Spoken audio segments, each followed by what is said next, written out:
Bueno, vamos a hablar de la autora de este libro, que es una madre, y todos los que somos padres sabemos que nadie está preparado por ahí para ser padre y nos encontramos ante un montón de situaciones para las cuales nadie nos enseñó cómo actuar. Mucho más complicado es cuando tenemos que enfrentar ciertas situaciones diferentes que tienen que ver con chicos diferentes. Y esa es la historia de Agustina Videla. Ella, en este libro, que se llama Único, relata su experiencia como madre en la crianza de su hijo Lucas. Y el libro se llama Único, del autismo a la neurodiversidad, aprendizajes de una madre. Realmente un libro sumamente valioso y además valiente. Uno cuando lo lee y ve los relatos que hace ella de todas las vivencias que tuvo en esta etapa y de cómo eso también puede servirle a los demás, realmente me pareció muy importante para no solo conocerla a ella, sino también para compartirlo. Creo que la tenemos en comunicación, ¿no, Agustina? Sí, Gaby, estamos en comunicación con Agustina Videla, como vos bien decías, la autora de este libro, que si es posible me gustaría que me lo alcancen, así lo podemos mostrar. Ahí está. Agustina, ¿qué tal? Muy buenas tardes. Acá estamos con Gaby Zagordo y Nacho Corral para charlar con vos acerca de este libro que bueno, la verdad no tuve la oportunidad ahora de conocerlo, pero de leerlo un poco, pero Gaby me contó de lo interesante que es y sobre todo lo importante que es para muchas madres, ¿no? Familias tal vez que tienen algún familiar con autismo. Me gustaría que nos cuentes... Primero que nada, por el espacio, a vos, a Gaby, a Nacho, gracias por darle el espacio al tema. Bueno, Agustina, me gustaría que nos cuentes primero cómo fue que surgió la idea, ¿no?, de escribir este libro. Fue realmente una necesidad a lo largo del proceso de tratar de buscar respuestas, de buscar nuevas formas, únicas, individuales, de ir atravesando el camino que me tocaba atravesar y sobre todo conociendo a mi hijo desde su singularidad y tratando de superar las etiquetas y los estereotipos y los diagnósticos, que a veces creo que realmente pueden servir en un ámbito social e institucional, pero muchas veces como mamás o como padres o como familia necesitamos poder atravesarlos, superarlos y enfocarnos realmente en lo que necesita nuestro hijo, nuestra hija, que es único. Agustina, me parece que es muy interesante por lo menos el enfoque que planteas del libro, porque en un caso de autismo es muy importante también el acompañamiento de la familia, que es bastante especial a lo largo de toda la etapa en la que se lo diagnostica y en la que se empiezan a dar los primeros pasos. ¿En qué momento sentiste que era necesario poder reflejarlo para que también, me imagino que otras familias se puedan sentir identificadas? Mira, el libro fue como... fue al mismo tiempo un proceso externo y externo, digamos. Yo cuando lo escribía sentía que... lo pensé desde el punto de que decía, bueno, esto si no se publica, para mí igual tiene un valor. Primero tiene un valor el trabajo que significó resumir, filtrar, poder entender todos estos conceptos que trato de comunicar, muchos de los cuales vienen de libros que empecé a leer y que me ayudaron en diferentes temas, a ir forjando mi propia mirada, que es también subjetiva y singular, pero la idea es poder hacer todo un repertorio de todas estas herramientas y elementos que me fueron ayudando a lo largo del camino, y bueno, todo eso a mí me servía individualmente. Después pensé que en un segundo término iba a servir a las personas que nos rodeaban en lo inmediato como un material para conocer más la forma en la que yo quería que mi entorno pudiera observarlo a mi hijo. Y bueno, y finalmente si tenía la suerte, como tuvimos, de que una editorial se animara a publicarlo, como fue la editorial Bonum, que apostó a publicarlo durante este año, bueno, es también muy emocionante recibir todas las devoluciones de gente que siente que le es útil. Claro. Agustina, ¿cuáles son las características que uno por ahí tiene que estar atento, o un síntoma, no sé si está bien dicho, vos corregime, ¿no? Un familiar cuando tiene algún hijo, tal vez, que puede sospechar que tiene autismo. Mira, yo lo que digo, trato en el libro de tratar muchas veces esto que decías vos, las características y los rasgos. A veces hay dificultades emocionales, a veces hay dificultades sociales, a veces hay dificultades en el aprendizaje, en el desarrollo, En mi caso, bueno, mi hijo cuando tenía 2 años y medio le costaba mucho levantar la mirada, no se comunicaba, o sea, el lenguaje llegó casi a los 5. Hubo muchas cosas que fueron signos que nos llamaron la atención para ir a buscar ayuda. Pero bueno, muchas veces uno es como que espera un diagnóstico para intervenir o para hacer cosas o para aprender, y en realidad no es necesario, digamos, el diagnóstico es importante, pero no es digamos, hay uno de los psiquiatras que yo cito en el libro que dice, un niño para tener un problema no necesita un diagnóstico, necesita un problema.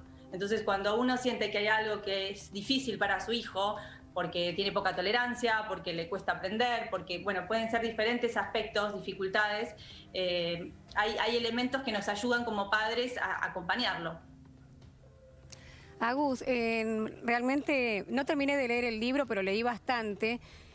Y es fuerte, impacta muchas cosas que vos te animás ahí a contar, que imagino que como madre no debe haber sido fácil vivir esas experiencias y mucho menos animarte, ¿no? A relatar todo lo que pasaba por tu cabeza ante diferentes situaciones y que tenía que ver con muchos sentimientos encontrados que seguramente los tenemos todos los padres.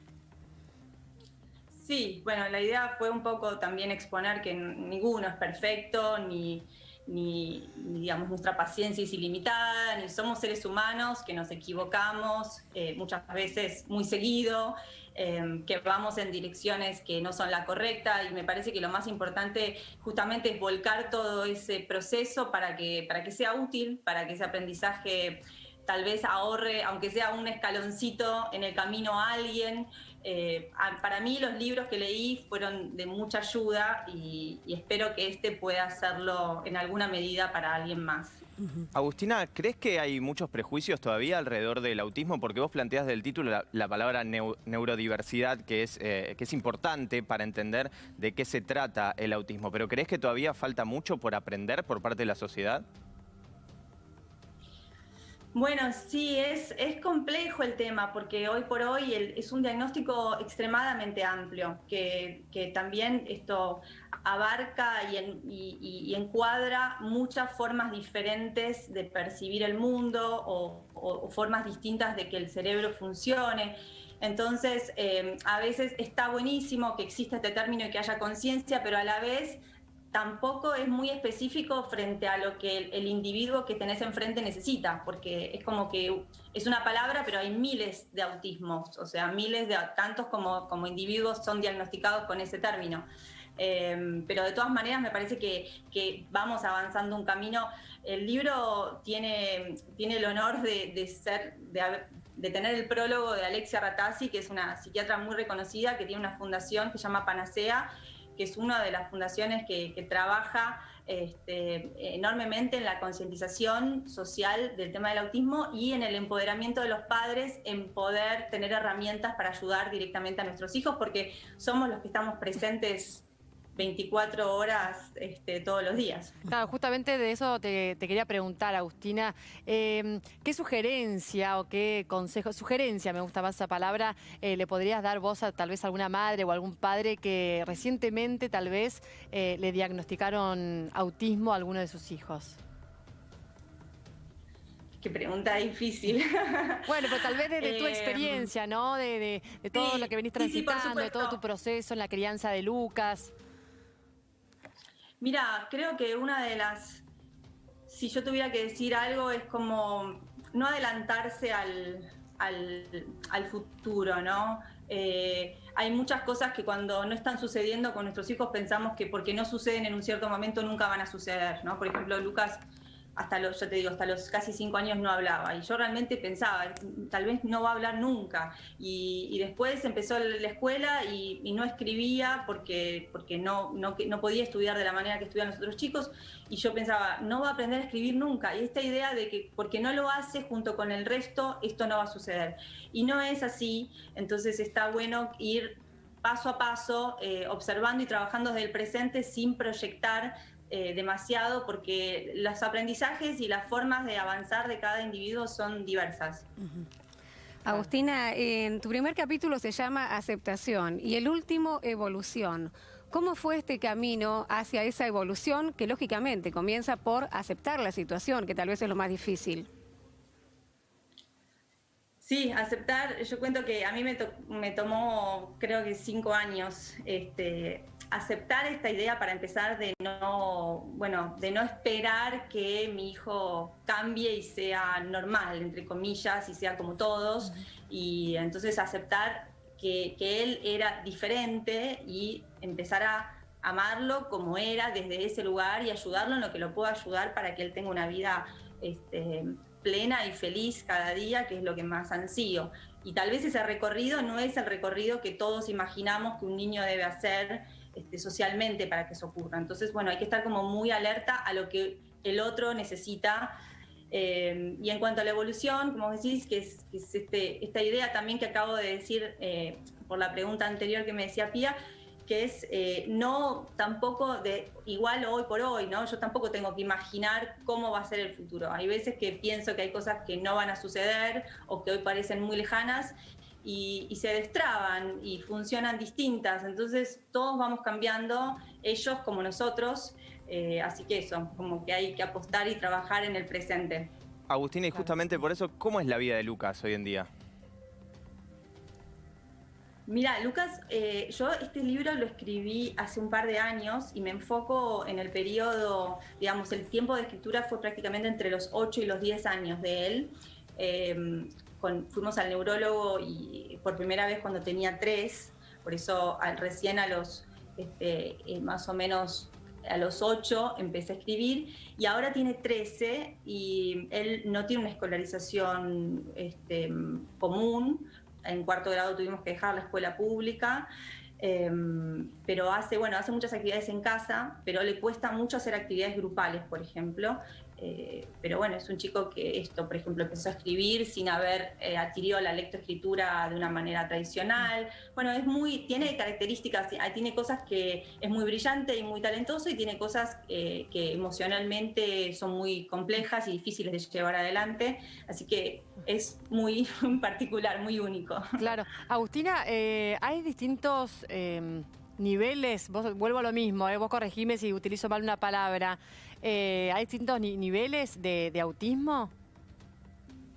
Mira, hay un capítulo que dedico un poco a volcar lo que estudié. Yo soy una mamá, no soy profesional en lo absoluto, pero leí diferentes libros en los cuales traté realmente de interiorizarme en esta idea de cómo se llega a un diagnóstico. Porque a veces pensamos en los diagnósticos como si fuera el diagnóstico de la varicela o del coronavirus. Esto no es algo que uno puede detectar en el cuerpo. Son diagnósticos que se hacen a través de diferentes comportamientos que se observan, diferentes dificultades en el plano socioemocional, en el plano conductual. Entonces, abarca muchas cosas. Y hace unos años, el libro que regula los términos diagnósticos puso dentro del término trastorno del espectro autista varios diagnósticos que antes estaban divididos, entre ellos el de Asperger. Entonces, hoy por hoy, digamos, una persona que está diagnosticada con trastorno del espectro autista puede tener un muy alto nivel cognitivo o puede tener un retraso madurativo. Hay un amplio espectro de situaciones muy diversas. Claro. Agustina... Pero sí, como decís, también también igual, frente a tu pregunta concreta, hay una categorización, creo, dentro de este diagnóstico en autismo más severo que implica, por ejemplo, un retraso cognitivo, madurativo. Claro. Algo me imagino que fundamental para una persona que tiene autismo debe ser la contención profesional o diferentes tipos de terapias, ¿no es cierto? Para que puedan llevar una vida, tal vez como vos decías, no sé si normal, ¿no? Posible, lo más normal posible. Es elemental eso, ¿no es cierto? Sí, mira, por supuesto, hay muchas terapias que son muy útiles. Igual también yo hago un poco el camino inverso, o no el camino inverso, digamos. Hay muchas familias y mamás y papás que seguro entenderán lo que estoy diciendo en este deseo de querer ayudar. Ponemos todo. Y tampoco, digamos, ningún ser humano se beneficia de estar sumergido en terapias continuamente, ¿no? Yo planteo que en mi caso tuvimos un momento donde yo me pregunté y me cuestioné también después de lecturas de médicos incluso, y de psiquiatras que proponen que, bueno, o sea, que el servicio terapéutico, que la vida, digamos, de la persona y de la familia no tiene que estar al servicio de estar todo el tiempo en una terapia, porque si no, no tenemos tiempo de disfrutar la vida. Entonces hay que hacer un equilibrio, y en ese sentido también un poco mi mensaje es que es muy importante la sensibilidad de la familia, de la mamá, del papá, para poder darse cuenta de lo que su hijo o su hija necesitan. Claro, sí, fundamental, ¿no? La conexión con nuestros hijos. Bueno, Agustina, te queremos agradecer por esta comunicación, ¿eh? Y obviamente, por supuesto, invitamos a todos a leer el libro único, del autismo a la neurodiversidad, aprendizaje de una madre, de Agustina Videla. Muchísimas gracias, Agustina. Muchísimas gracias, Gaby, Pía, muchas gracias, Nacho, gracias.